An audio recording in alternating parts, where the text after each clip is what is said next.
Madame, mademoiselle, monsieur, bienvenue dans une émission spéciale de la MBC sur le Wakashio échoué et la vie des spécialistes. Nous nous trouvons à l'hôtel Presqu'île à Pointe-Jérôme à Maïbourg. À l'arrière-plan, comme vous voyez, il y a le Wakashio, le navire battant pavillon panaméen toujours bloqué sur les récifs au large de Pointe-Desny, et ce depuis le 25 juillet.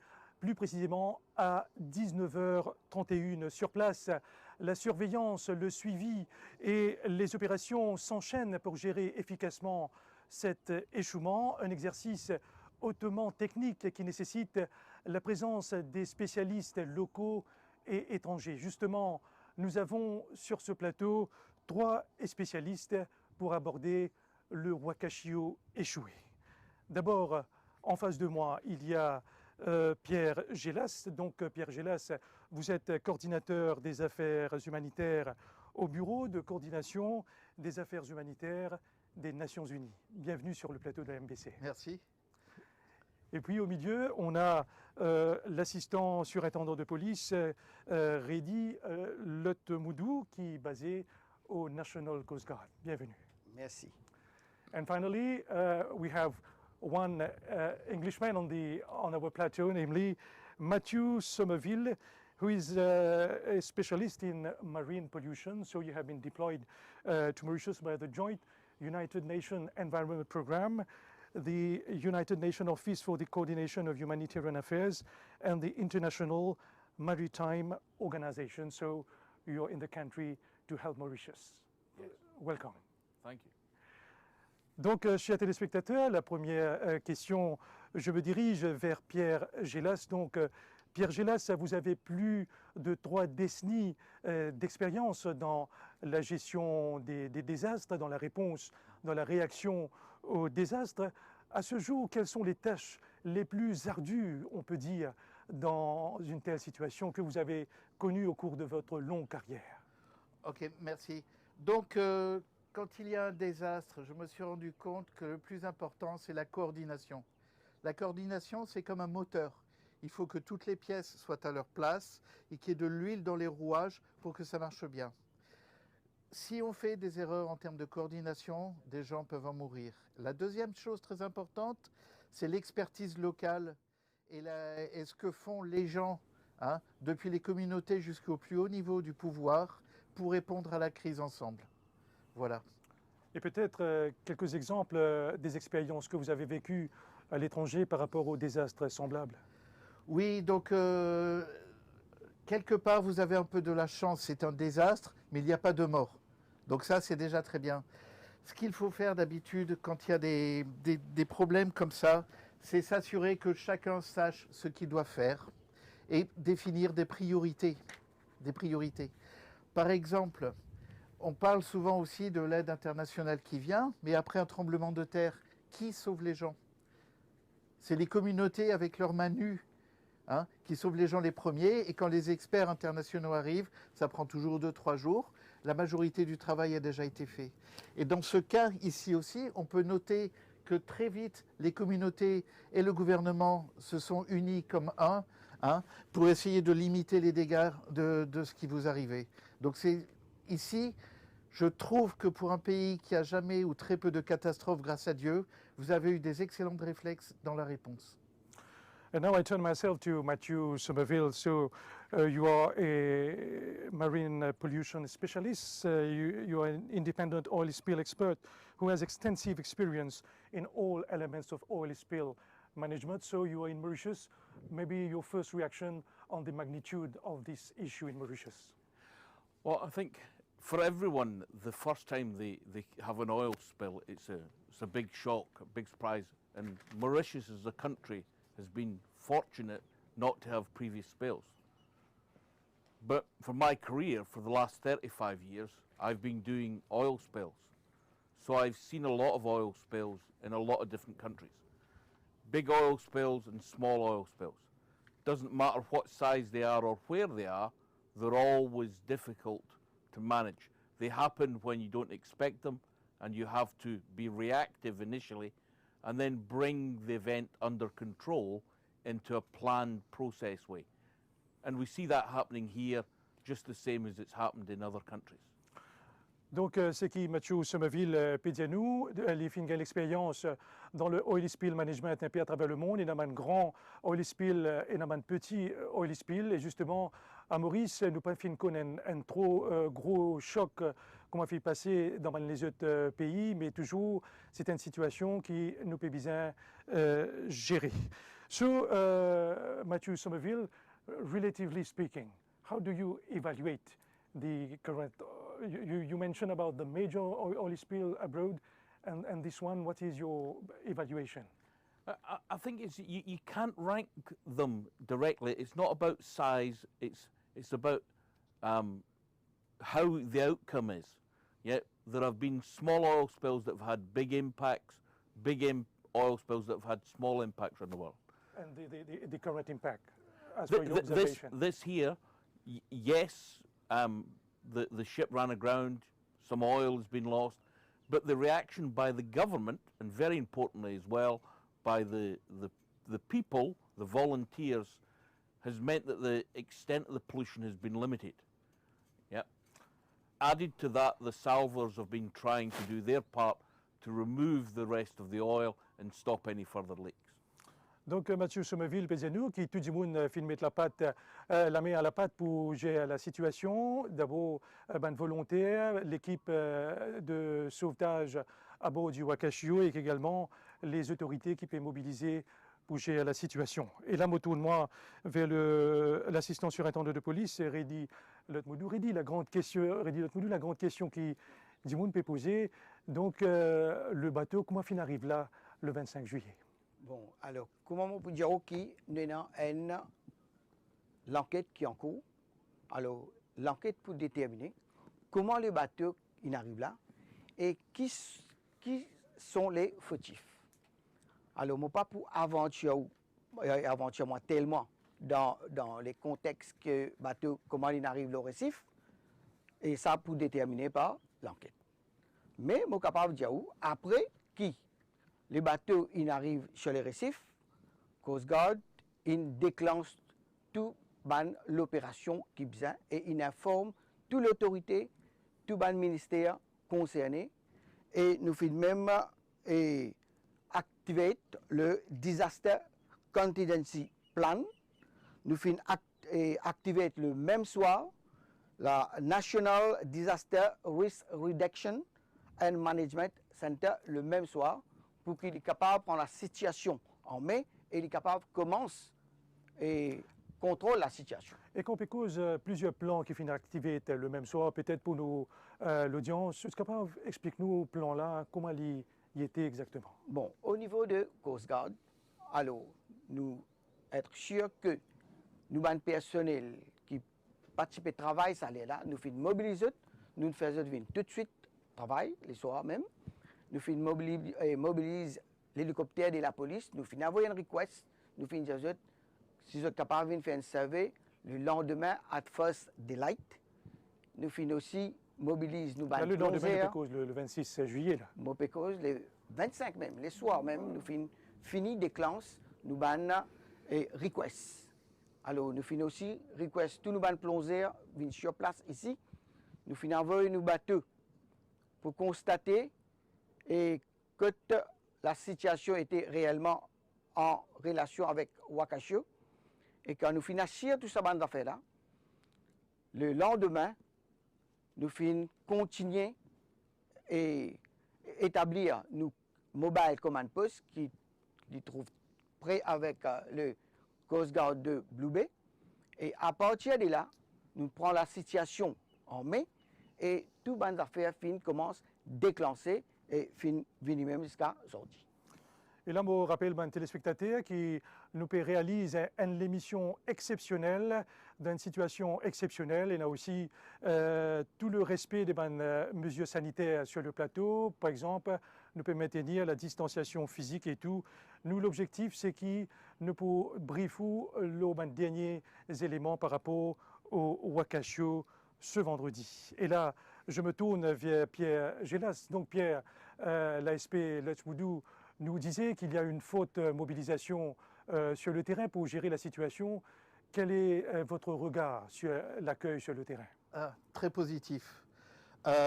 Déjà, donc, les autorités nationales ont demandé du support international qui est arrivé et on a dû s'organiser et on voulait aussi remercier parce qu'à cause du Covid, il y a des restrictions pour atterrir et le gouvernement a vraiment facilité notre arrivée en prenant toutes les précautions sanitaires.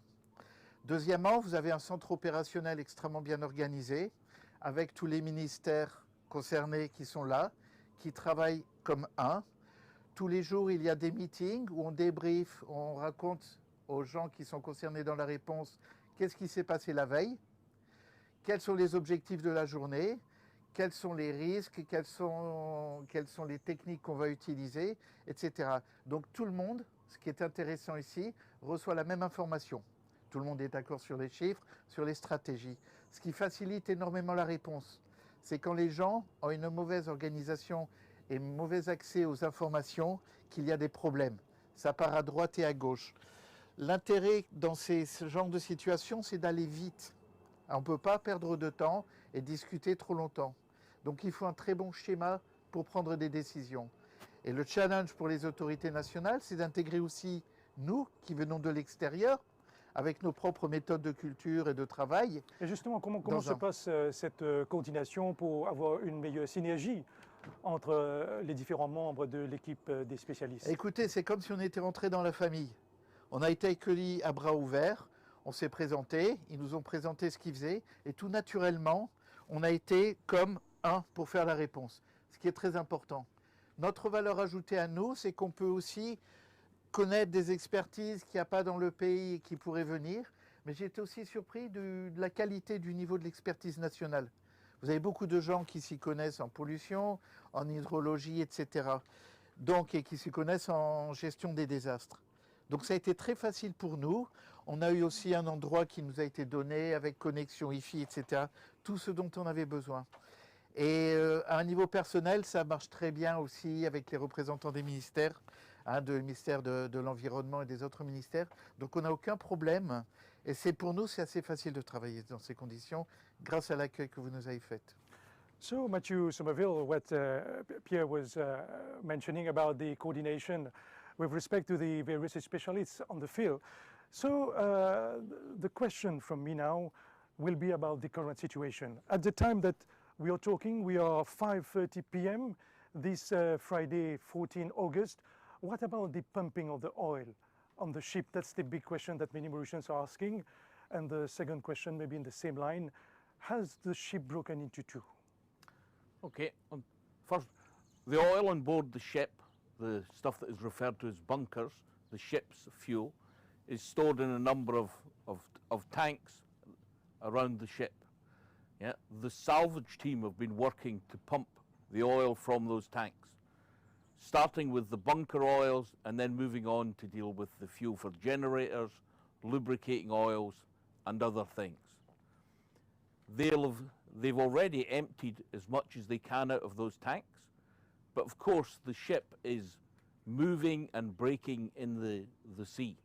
So some oil may have escaped and gone to areas of the ship, so they're continuing to look for oil, look for it in other locations, in generators and pumps and things to remove it. So the bulk of the oil has been removed, but the salvage crew are keeping going to locate and remove other oil. And for the second part of the question, therefore, for several days we are mentioning that maybe the ship will be broken into two. What's the current situation? The ship, since she grounded, she's been having forces that she wasn't designed to withstand applied to it. So at the moment the ship is moving, the steel is being put under stress, it's breaking. It's very difficult to tell exactly what is broken because some of the areas are underwater, it's difficult to inspect, and it's rough seas. Yeah. Sorry to interrupt you, and with regard to the oil spill, which is emanating from Wakashio, is the worst behind us? Yes, I think the bulk of the oil has been removed.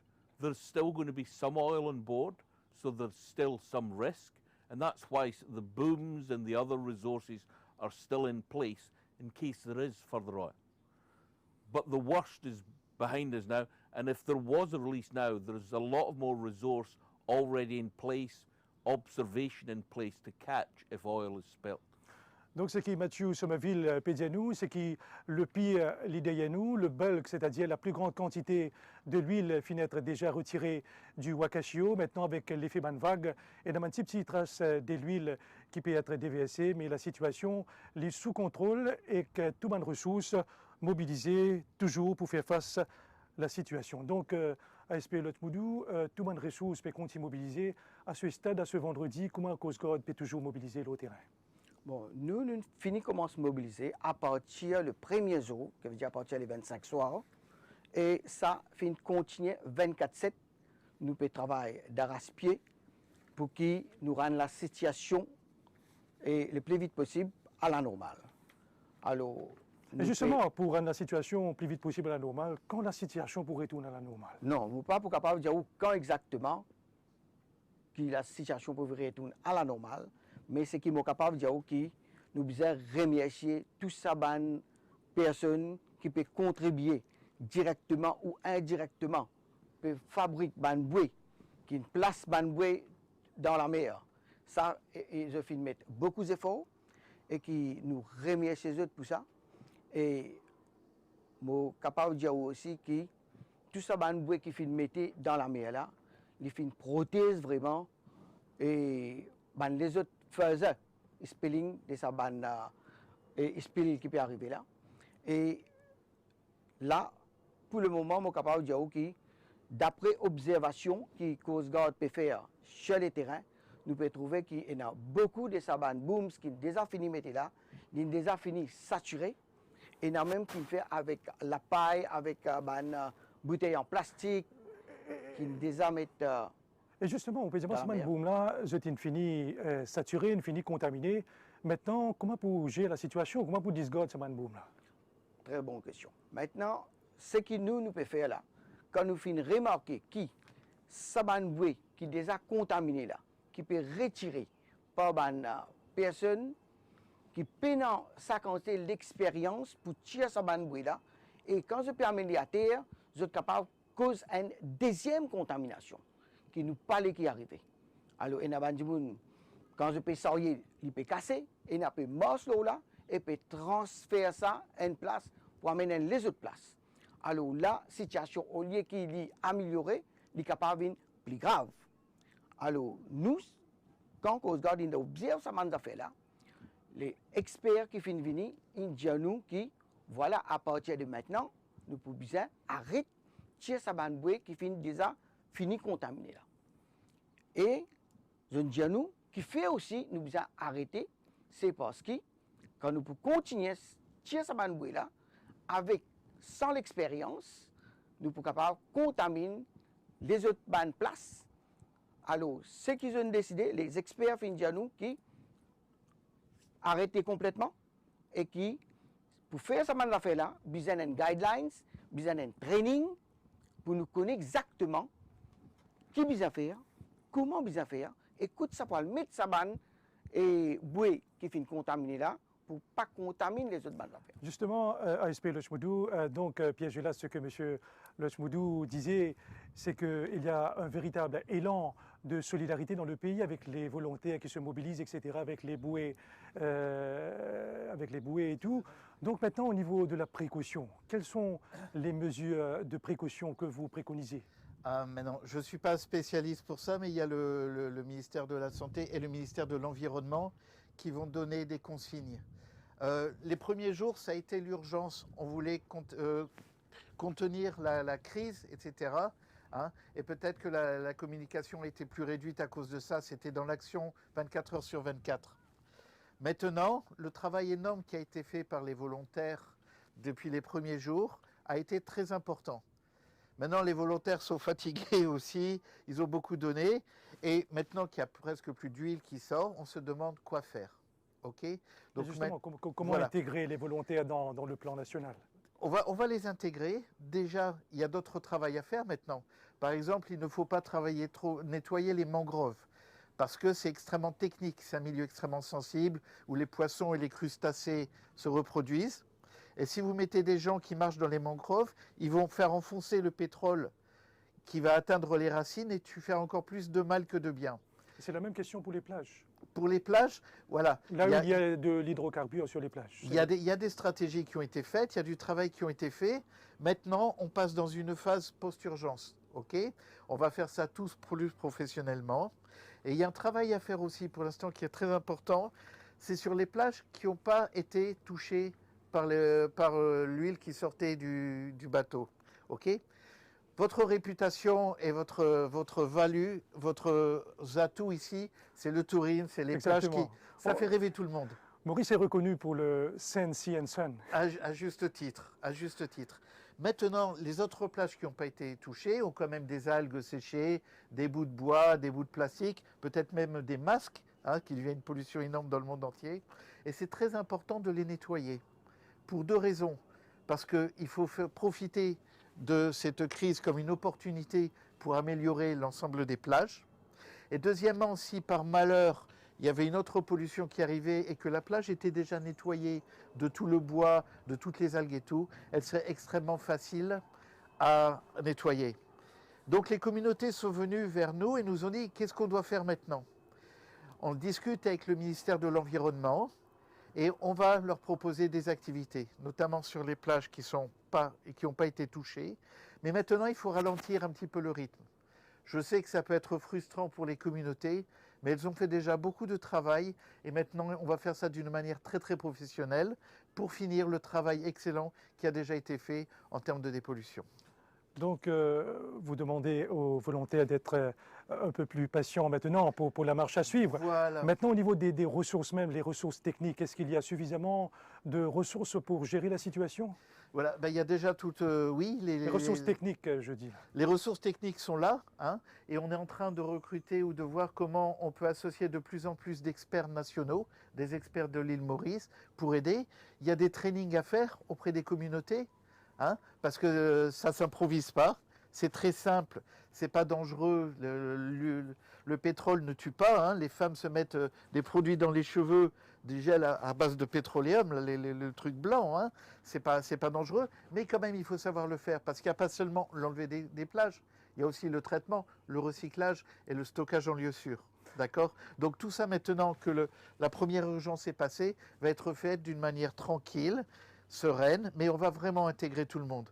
Les autorités qui gèrent la crise nous ont dit ils ont une volonté de travailler avec les ONG locales, avec les communautés et avec tous les volontaires. Et il y en a beaucoup dans votre pays. Et vous avez parlé des cheveux, etc. Maintenant, il y a des bouées avec les cheveux. Est-ce que c'est une pratique dans ce genre de situation? C'est pas recommandé. Ça se faisait dans le passé. Maintenant, ça ne se fait plus. Il y a des méthodes beaucoup plus modernes pour faire ça. Les cheveux, on ne sait pas s'il y a des maladies, on ne sait pas d'où ils viennent, etc. Après, donc, ils sont dans l'eau, ils peuvent amener peut-être des choses qui ne sont pas très bonnes pour la qualité de l'eau. Quand ils prennent du pétrole, après, il faut les recycler, c'est difficile. Donc, peut-être notre spécialiste ici peut vous en parler un peu plus en profondeur. What we was mentioning, Matthew, about the hair. There are many booms, artisanal booms with the hairs. Is it a common practice in such a situation? It's very common for people to be inventive and try and come up with solutions. And they might think they're novel, but often they've been tried before. And hair has been tried in many oil spills before. But it's not recommended for a number of reasons to do with what happens to it when you spread it, what you're left with, disposal issues. There are other ways to do it that are better. But we understand why people feel the passion to cut off their hair, to show solidarity with those that are cleaning up the spill. And we are talking about the artisanal booms and now maybe about the heavy oil itself. You're a marine pollution expert. You've been involved in oil spill. For this particular oil on Wakashio, what are its characteristics? Well, this is your first spill, but it's also a number of other firsts. It's the first spill to be tackled under COVID restrictions, and the fuel that's been spilled is called low sulfur fuel oil. That was only introduced in the beginning of this year to the shipping trade to improve and reduce air emissions from ships. And this is the first time that oil's been spilled. When it's initially spilled, it is low viscosity. So it is like water or milk being spilled. As it weathers, it gets higher viscosity, becomes thicker, more like jam or butter that you're trying to pick up. So the techniques that work initially may not work later on. So there has to be various ways it's dealt with. And currently, do you see that there are sufficient materials to manage this situation? Yeah, there's equipment. We are talking about equipments, the special boats, mainly the material. Yeah, there's lots of material already here. There's enough material that some is able to be held now as ready to deploy, not in the water, but on the quayside ready to go, so a spare capacity. And there are offers of equipment that are there from international sources if it was decided more equipment was needed. And who is in charge of this response? Ultimately, the Prime Minister is in charge, yes. But the Prime Minister has tasked a very big team working under the Commissioner to make sure everything happens, and he's tasked all the government departments, and added to that, all of the people have decided to be involved. So, yes, we have someone in charge, but everyone is involved and responsible. Everyone is involved and is responsible, so there are many experts involved. How do you see the coordination on the field? The coordination between the experts and the people who are already here is good. The experts come from countries that have been unlucky enough to have more spills than you've had. So they bring the expertise, but they all bring it to share with the people here.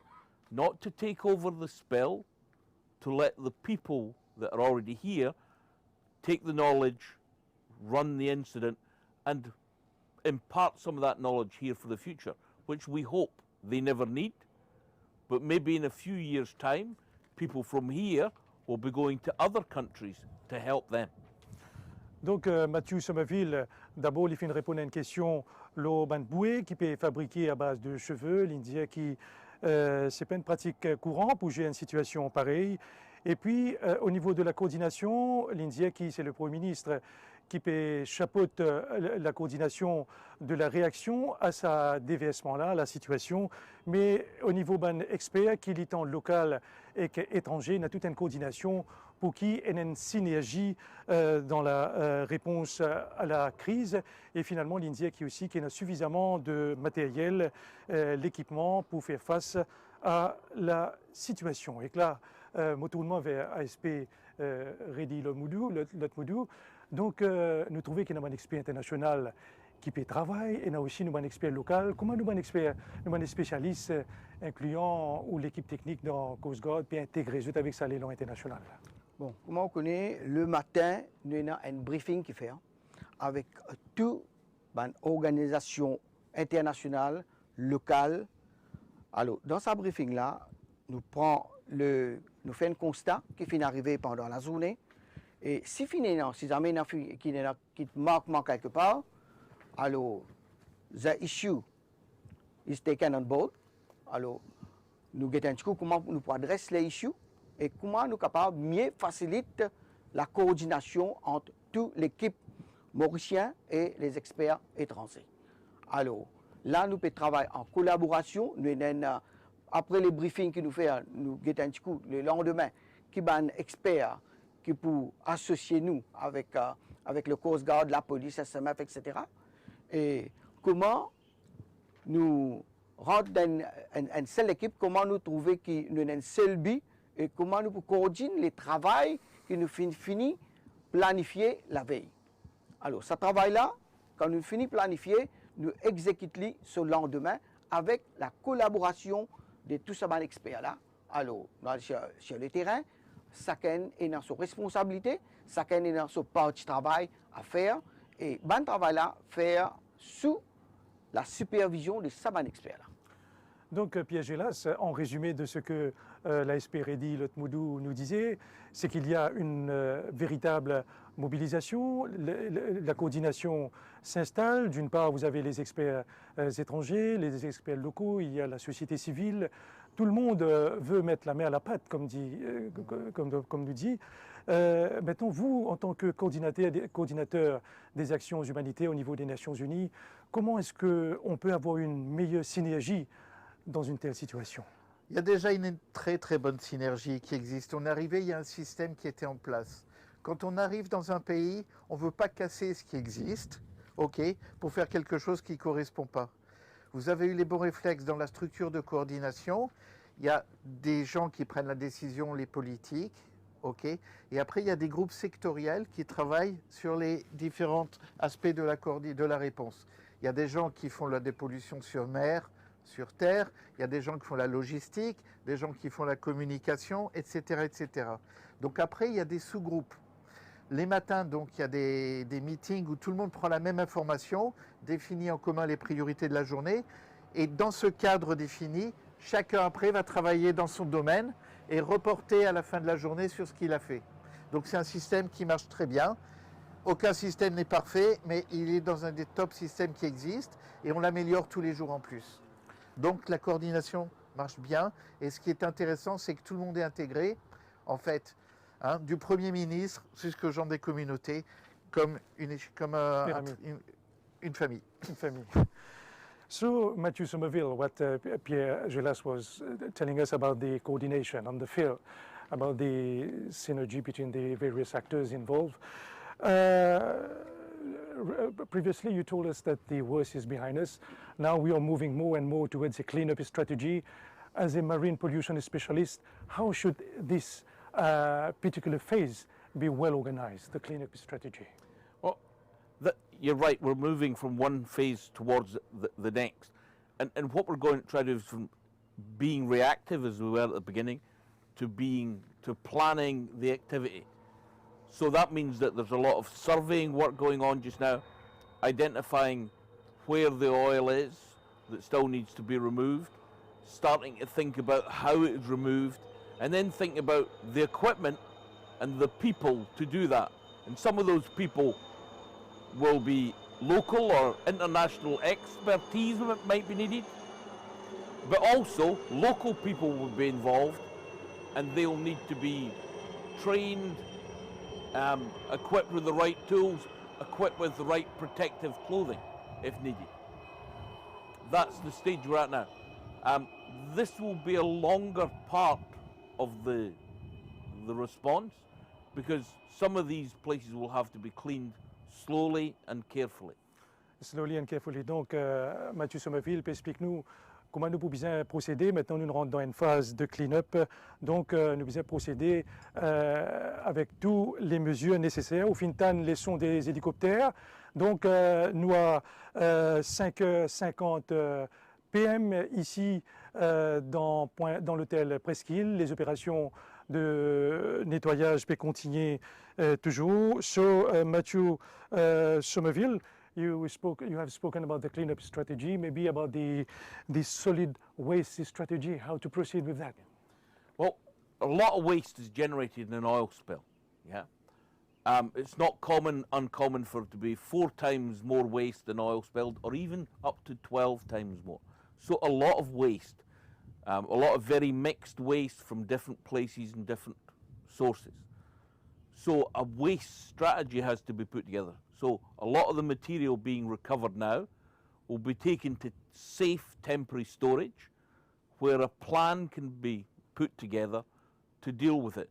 Not to dispose it to landfill if it can be helped, but to try and recycle, reduce and reuse as we would do in normal activities. Donc, ce que Mathieu Somerville peut dire nous, c'est que déchets hydrocarbures là, nous ne pas enfouis sous la terre, dans un centre d'enfouissement. Nous avons beaucoup plus mis le recyclage, là, motournement vers l'ASP Redi Lotmoudou. Donc, maintenant, au niveau clean-up stratégie, comme Mathieu Somerville peut dire, nous avons beaucoup de précautions avec ces déchets là. Comment l'organisation s'installe? Bon, il y a beaucoup de nettoyage qui est déjà fini faire. par la SMF, Coast Guard, ban volontaires, ban PC, etc. Et nous finissons remarquer sur le terrain, ça va nettoyage qui peut faire là, et ban personnes là, ils ont besoin bien équipés. Qui veut dire qu'ils ont besoin dans notre botte, ils ont besoin dans notre légan jusqu'à notre coude là, ils ont besoin bien couvert. Les là, ils sont capables de faire ce travail là convenablement, comme on a besoin, sans qu'ils soient affectés par ça de l'huile là. Alors, c'est une précaution générale qu'ils ont besoin de prendre. Bien couvert et bien couvert figure aussi. Comme ça, quand je peux respirer aussi, je ne peux pas respirer directement. Et un petit, surtout quand le soleil peut taper l'eau de l'huile, il y a une espèce de fumée qui monte. Il ne faut pas respirer ça directement. Et ça capable de faire la tête faire mal, gagner une petite nausée. À cause de ça, qui nous dit qu'ils bien mettre notre masque, protéger bien avant qu'ils rentrent dans le combat. Et ça, maintenant, peut être géré par la supervision de experts. Personne pas pour travailler individuellement. Tout le monde pour regrouper. Et pour le ministère de l'Environnement, pour le SMF, pour les tout, qui pour regrouper. Et pour une directive bien étroite qu'ils ont besoin et suivre. Et à partir de là, toutes les affaires, vous pensez, pour moi, correctement, il ne pas prendre des autres. Et justement, comment le plan était par rapport à un solid waste disposal? Bon, nous avons une compagnie qui peut mettre sur place des containers. Là, nous avons des spécialistes qui peuvent gérer la situation là, au niveau. Là, nous avons un travail que tu peux faire avant. Oui. Maintenant, à partir de maintenant, là, nous, l'équipe, prenons aussi des spécialistes qui sont avec nous, qui pour donner nous une directive, comment nous pouvons faire pour retirer en mer, et que ça, nous pouvons aller garder, et à partir de là, nous pouvons retirer dans sa place là. Et en même temps, comment on peut penser pour intégrer une volontaire dans le plan? Bon, alors, dans les semaines qui peuvent venir, nous avons des guidelines qui peuvent tirer par un expert. Nous prenons un training qui peut faire. Et à partir de là, quand tout le monde connaît qui peut faire, je connais, je tenais même l'idée, nous pouvons faire un very good teamwork ensemble, que chacun connaît sa responsabilité. Et c'est à ce moment-là que tout le monde peut intégrer dans cette équipe-là, qui nous peut faire un travail plus efficace que nous pouvons faire actuellement. Donc, Pierre Gélas, ce que la SPREDI nous disait, c'est beaucoup plus au niveau de ce lien tissé entre les volontaires et les membres de la police pour faire face à la situation. Donc, comment consolider davantage ce partenariat? Voilà, maintenant on va avoir un peu plus de temps pour parler. Le premier temps, c'était l'activité, la réponse. Maintenant, on va se poser tranquillement et on va faire un plan pour la phase 2 et la sortie de crise, avec quels sont les besoins les plus urgents et les plus pressants qui restent, qui va faire quoi selon sa capacité et ses moyens. Et donc, il va y avoir aussi une bien meilleure communication entre les ministères et les populations là-dessus, parce qu'on a plus de temps et qu'on a appris, etc. Et après, il y aura sûrement, vraisemblablement, des plans d'action qu'il va faire, et chacun aura sa place, dont les communautés, les ONG, les organismes spécialisés, etc. Tous les secteurs étant impliqués. Ce n'est pas seulement une crise écologique, il y a un problème économique qui se pose, il y a des problèmes sociaux, etc., etc. Donc, il faut prendre la réponse de la crise dans son ensemble. Les gens ne vont pas travailler en parallèle et tous les secteurs vont être considérés pour avoir une réponse harmonieuse. Le but, c'est d'apprendre de cette crise pour être meilleur s'il y en a une autre et aussi de retourner à la normale et au développement économique et social le plus rapidement possible. Et justement, retourner à la normale, donc avec votre expérience, votre longue expérience en matière d'aide humanitaire, combien de temps encore ça va durer selon vous? C'est un petit peu difficile à dire. Maintenant, moi, où j'ai un petit souci, j'espère que les médias internationaux vont montrer que 99% des plages sont propres, que le pays va bien et que dès que le Covid est fini, les gens peuvent venir profiter de toutes les merveilleuses choses à faire du pays. etc. Il faut aussi travailler sur l'image et expliquer au monde international que ce pays va bien et qu'il est prêt à accueillir des gens. Okay. Donc vous avez eu deux challenges en même temps, le Covid et cette crise. Okay. Justement, il y a beaucoup de médias internationaux qui relayent des images d'hydrocarbures dans le lagon et tout. Comment est-ce qu'on peut mieux planifier cette image de Maurice sur le plan international? Je crois qu'il faudrait donner aux journalistes qui viennent de les emmener dans un bateau et de faire le tour de l'île. Et ils verront que l'île est belle, qu'elle est normale, qu'elle n'est pas polluée et que tout va bien. Là, c'est de la communication institutionnelle, hein, ça doit venir de l'État aussi, et ça doit venir aussi des médias, de gérer les médias quand ils viennent, etc. Et d'être sûr qu'ils aient une idée exacte de ce qui se passe. Le problème avec les médias, souvent, ils vont se concentrer sur ce qui marche mal et pas sur ce qui marche bien. Donc c'est à vous de leur montrer que tout va bien. Justement, vous êtes un spécialiste, vous êtes ici en tant que coordinateur des actions humanitaires des Nations Unies. Je sais que durant vos vacances, vous êtes un touriste. Donc si vous allez regarder l'île Maurice, disons, dans un futur assez immédiat, quelle sera votre observation? Moi, je suis confiant. Je suis confiant pour ce qui va se passer. C'est une île de qualité. Elle a été quand même relativement peu touchée par rapport à la totalité de l'île. Et je crois que les instances au pouvoir sont extrêmement conscientes de l'enjeu que de développer une stratégie pour que les gens reviennent en sécurité. Okay? Et ça va revenir. Moi, je suis confiant dans le futur. Donc, Patrick Gelas is saying that he's confident in the handling of this situation and that Mauritius will maintain its positive image to the tourists. You, Matthew Somerville, according to you, what is your observation on the impact of this oil spill on Mauritius? Any oil spill has an impact, and the publicity about the oil spill has an impact. Yeah, but because of the careful way the cleanup's been done, and it's going to be done in the next stages, the environment will recover. Une question aussi que beaucoup de personnes sont en train de poser, est-ce que dès le jour, le premier jour même, on aurait pu extraire l'huile lourde du bateau? Ça, c'est une question assez technique. Je pense que Mathieu sera mieux placé pour y répondre. Mais dans toutes les crises que je vois, à partir de quel moment on déclenche une crise? À quel moment on déclare une situation d'urgence? Justement, c'est extrêmement compliqué. Parce qu'à Maurice, c'était le 7 août que le Premier ministre avait annoncé l'urgence environnementale. Oui. Peut-être votre réaction? Le problème, c'est que si on annonce une urgence qui n'a pas lieu, on ne savait pas ce qui allait se passer. Le bateau était toujours intact. Quand on annonce une urgence et qu'elle n'a pas lieu, le pays perd de sa crédibilité.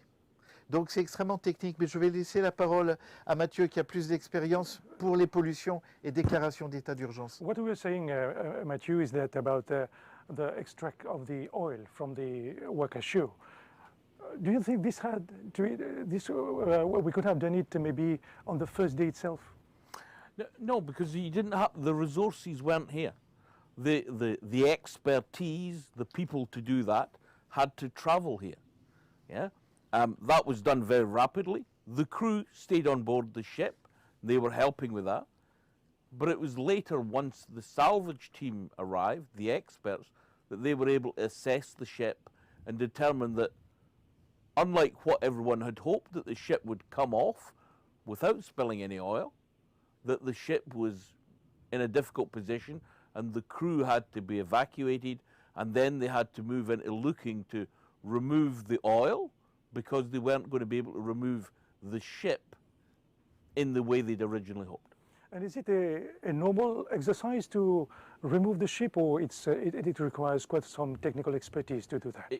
It requires a tremendous amount of technical expertise. There's two salvage masters here that have been brought in by the owner who have years of experience all around the world dealing with this kind of thing. It's a huge ship that's out there, and they have to try and consider what's happening to it, how they can move it, and how they can work with nature to try and move the ship to take her off from where she is currently stuck. Be a huge amount of planning. Just today, the salvors were presenting their plan to government. They'll develop a plan, government will look at it, they'll make sure that everyone is happy with what we expect to happen in that plant. And so our program is nearly coming to its end. Maybe a last question to you, Matthew Somerville. After, as an oil pollution expert, what are your evaluation about the handling of this situation? Maybe a final comment. I think it's easy for people who've not seen an oil spill before to be critical and say people did things wrong or didn't do enough. But if you look around the world, when oil spills happen, it takes time for things to get organized and to get moving. Look at big countries, look at the US of A with the Deepwater Horizon. They had not enough equipment on scene at the beginning. They brought in equipment from all across America. Then they asked for international help from all around the world. So it's not an issue here that you didn't have enough equipment at the beginning or that you asked for more help to come. It's something that we see often, and it's why bodies like the International Maritime Organization, the wider UN, work not with just one country, but with lots of countries to help them to work together and to cooperate. And on this incident, we have a huge number of nationalities here working together. This will not be something Mauritius will be happy that ever happened, but I think they can be very proud of how they responded, and especially all those people that volunteered and got on the beaches in the first days to protect the coast. And especially about the consequences now of the oil spill. Are they manageable? Yes, and I think it's difficult to explain them all, but one of the biggest ones people might be worried about is something like fisheries. Will there be any fish after the oil spill? And experience tells us that in reality, one of the biggest things that kills fish is them being fished. The fishermen here have been stopped from fishing. So they're still working, they're helping with the cleanup, but they're not fishing. The fish stocks will now have an opportunity to recover. So hopefully when they go back to fishing, what they'll find is there may have been some localized impacts, but that overall the fish stocks will be better than they were. And you mentioned about fishing. What about swimming in the lagoons? I would love to go swimming right now if the COVID rules permitted. It's a small part of the country that's affected. And I think that's very important that message gets out. Right now, the world thinks Mauritius has been devastated by an oil spill. Mauritius has had an oil spill, but it's managed it, it's controlled it, and it's kept it in a small area. A sensitive area, but a small area. And most of the beautiful tourism sites here are still waiting for the end of COVID and for people to come back. Thank you, Mathieu. Thank you. Et ASP Lotmoudou, donc l'émission pétille à sa fin. Peut-être comment la National Coast Guard peut préparer pour faire face à la situation dans les jours qui viennent. Bon, la situation qui nous peut faire face dans le lagon, il peut marcher très très bien parce que nous, le personnel, peut patrouiller les soirs aussi bien que pendant la journée, peut assurer que tous nous bouées qui nous filment sont toujours intacts et qui nous démarcation de 1 km qui personne pas rentre à l'intérieur de ces 1 km là et qui nous ban restricted areas et peut bien respecter jusqu'à maintenant. Nous pas gagner personne qui peut aventurer dans sa ban restricted areas là. Et tous les matins, nous avons un rapport qui peut venir de tout. Nous avons un poste de tout le long de la côte, à partir de Maïbourg jusqu'au Grande Rivière Sud-Est, Trou de Douce, île Cerf, même jusqu'à les Salins. Alors nous pouvons gagner tous les jours une situation, comment lagon était, comment de l'eau était, est-ce qu'il finit dans trace de l'huile, est-ce qu'il finit dans un PCR qui peut aventurer. Alors nous avons un contrôle de la situation en sa totalité. Alors moi j'espère que ça continue dans la même direction et que nous sommes capables de gérer les problèmes très très bien, et efficacement jusqu'à ce que ce problème-là termine. Merci, ASP Reddy. Et pour conclure l'émission, je me tourne vers Pierre Gélas, donc coordonnateur des Nations Unies. On a parlé un peu de la gestion maintenant et dans les jours qui viennent et puis peut-être dans le moyen terme. Donc quel est votre message pour qu'on puisse conclure l'émission? Il y a une très bonne gestion, continuez comme ça, à être solidaire, à travailler et je pense que tout ira bien. Il n'y a pas de problème. Ça a été très bien géré. On a été vraiment impressionnés par l'accueil et par la capacité technique et humaine du peuple mauricien à répondre à une crise comme ça. Même si vous avez d'autres crises, je suis très confiant sur votre capacité de réponse, quelle qu'elle soit. Donc votre mot d'ordre à la population? Continuez. Continuez. Continuez, travaillez commun. Et il y a des actions à prendre après. Lorsqu'une crise est finie, on a appris. Il faut se préparer pour la prochaine. Donc il y aura sûrement des révisions de plans de contingence et d'autres activités. Mais restez confiants, ça va aller. Chers invités, merci de votre présence sur le plateau de l'MBC. Thanks for your participation in this program. Thanks so much. Et nous remercions également l'hôtel Presqu'île pour nous avoir abrités en vue de la réalisation de cette émission. Chers téléspectateurs, merci également à vous pour votre attention. Au revoir.